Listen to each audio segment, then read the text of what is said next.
English कैसे सीखें YouTube channel पर आपका स्वागत है। इस वीडियो में हम इस स्टोरी को ट्रांसलेट करेंगे और इसकी वर्ड मीनिंग भी आपको बताएंगे, जिससे इंग्लिश बोलना, पढ़ना, लिखना और समझना आपके लिए आसान हो जाएगा। तो चलिए शुरू करते हैं। A thief and his mother, चोर और उसकी माँ। थीफ का मतलब क्या होता है? चोर, जो चोरी करता है। एंड और मदर का मतलब हम जानते हैं माँ या फिर माता, इसे हम हिंदी में माता भी कहते हैं। तो चोर और उसकी माता। अ लिटिल बॉय, एक छोटा लड़का, स्टोल अ बुक, एक किताब चुराई। लिटिल का मतलब क्या है? छोटा, और बॉय का मतलब लड़का, एक छोटा लड़का। स्टोल, स्टोल का मतलब चोरी की, ये स्टील का सेकेंड फॉर्म है। स्टील, स्टोल, स्टोलन होता है, उसने चोरी की, चोरी की। अ बुक, एक किताब। From one of his friends bag, अपने किसी दोस्त के बैग से। तो यहाँ पर हम देखेंगे ये है फ्रेंड्स, यहाँ पर एस है, एपिस्ट्रॉफी बाहर है। ये इसलिए होता है क्योंकि ये फ्रेंड्स है, ये प्लूरल है। अगर ये सिंगुलर होता यानी एक वचन होता, दोस्त का होता, यहाँ पर ये एपिस्ट्रॉफी लगता, ये वाला एस, तो फ्रेंड्स। तो जब भी one of his, one of the होता है तो हमेशा प्लूरल होती है यहाँ का जो भी नाउन होता है। तो ये सारी चीज़ें आपको बाद में बताई जाएंगी, एडवांस लेवल में थोड़ा सा ये सब आता है। तो उसने एक किताब चुराई अपने किसी दोस्त के बैग से। ही शोड द बुक, उसने ये किताब दिखाई। टू हिज मदर, अपनी माता को। शोड का मतलब क्या है? दिखाया। एंड सेड, और कहा, और क्या कहा उसने? मदर, माँ, I have stolen this book from my friend's bag.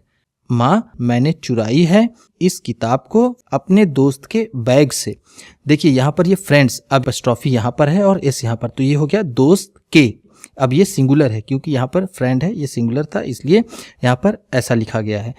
His mother, उसकी माँ। इंस्टेड ऑफ स्कॉल्डिंग हिम, उसे डांटने के बजाय। इंस्टेड ऑफ का मतलब क्या है? के स्थान पर।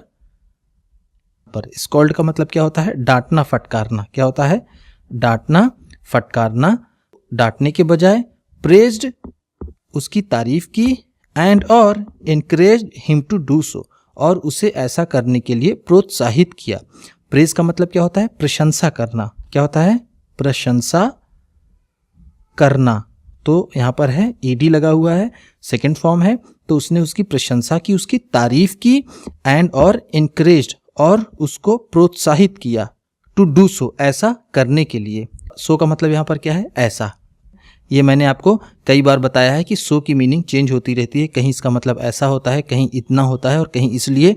अगर आपको सारी चीज़ें समझनी है तो आपको हमारी वीडियोस देखनी चाहिए। तो देखते हैं आगे क्या है। In the fourth coming years, आने वाले वर्षों में। ईयर्स का मतलब क्या है यहाँ? वर्षों में या फिर सालों में। फोर्थ कमिंग का मतलब आने वाले। He became a big thief, वो एक बड़ा चोर बन गया। बिकेम का मतलब क्या है? बन गया। बिग थीफ, बड़ा चोर। वन डे, एक दिन। He was caught by the police, एक दिन वो पुलिस द्वारा पकड़ लिया गया। कॉट, ये कैच का थर्ड फॉर्म है यहाँ पर, क्योंकि वॉज है तो थर्ड फॉर्म है।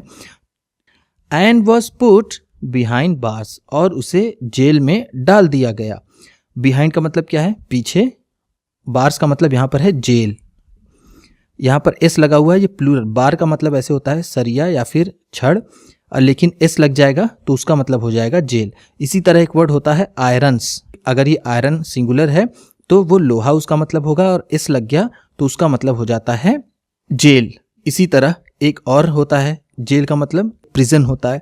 तो ये सारी चीज़ें आपको धीरे धीरे समझ में आने लगे। अगर बिहाइंड द बार्स है, बिहाइंड लगा हुआ है इसलिए यहाँ पर बार्स लिखा है। अगर इसे लिखा जाए he was put in the prison, वो भी सही रहता कि उसे जेल में डाल दिया गया।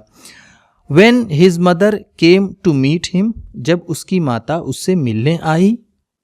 इन द जेल, जेल में। देखिए यहाँ पर ये जेल लिखा है, तो जेल इस वाली स्पेलिंग के साथ JAIL, जेल का भी मतलब होता है ये जेल, हम किसे कह सकते हैं। ही आस्क्ड द कॉन्स्टेबल्स, उसने कांस्टेबल से पूछा। आस्क्ड का मतलब क्या है? पूछा। कांस्टेबल से यानी जो सिपाही होते हैं उनसे उसने पूछा। क्या पूछा? To give him a few minutes, कि वो उसे कुछ minute they they. A few का मतलब क्या है? कुछ। क्या है? कुछ, उसे वो कुछ मिनट दे दे, कुछ समय दे दे। He went close to his mother, वो अपनी माता के पास गया। वेंट का मतलब क्या है? गया, और क्लोज का मतलब करीब या फिर पास। एंड सेड, और कहा, क्या कहा? You are responsible for making me a thief, तुम जिम्मेदार हो मेरे चोर बनने का। रिस्पॉन्सिबल का मतलब क्या है? जिम्मेदार, मुझे चोर बनाने के लिए तुम ही जिम्मेदार हो। If you had punished me in my childhood, अगर तुमने मुझे बचपन में ही सजा दी होती, the things would have been different, तब चीजें कुछ और होती, चीजें कुछ अलग होती। पनिश का मतलब होता है सजा देना या फिर दंडित करना। चाइल्डहुड, चाइल्डहुड का मतलब क्या है? बचपन। अगर तुमने मुझे बचपन में सजा दी होती तो चीजें दूसरी होती। ठीक है, इसका मोरल क्या है? मोरल, जैसा मैं आपको हमेशा बताता हूं, इसकी नैतिक शिक्षा क्या है? नैतिक शिक्षा क्या है? Mother is a child's first tutor, माता बच्चे की पहली शिक्षक होती है। चाइल्ड्स, बच्चे की फर्स्ट ट्यूटर, फर्स्ट का मतलब पहला, ट्यूटर का मतलब हम कह सकते हैं हिंदी में जिसे हम शिक्षक कहते हैं, या फिर इंग्लिश में जिसे हम टीचर कहते हैं। बच्चे की पहली शिक्षक उसकी माता ही होती है। उम्मीद करता हूं आपको ये वीडियो अच्छी लगी होगी और इसमें बताई गई वर्ड मीनिंग्स आपको उपयोगी लगी होंगी। इसी तरह की वीडियोस पाने के लिए इस वीडियो को लाइक कीजिए, और अगर आप पहली बार आए हैं चैनल पर तो सब्सक्राइब कीजिए, और अपने दोस्तों को शेयर करना मत भूलिएगा। कम से कम 1 लोगों को आप ज़रूर शेयर कर दीजिएगा। तो चलिए मिलते हैं अगली वीडियो में।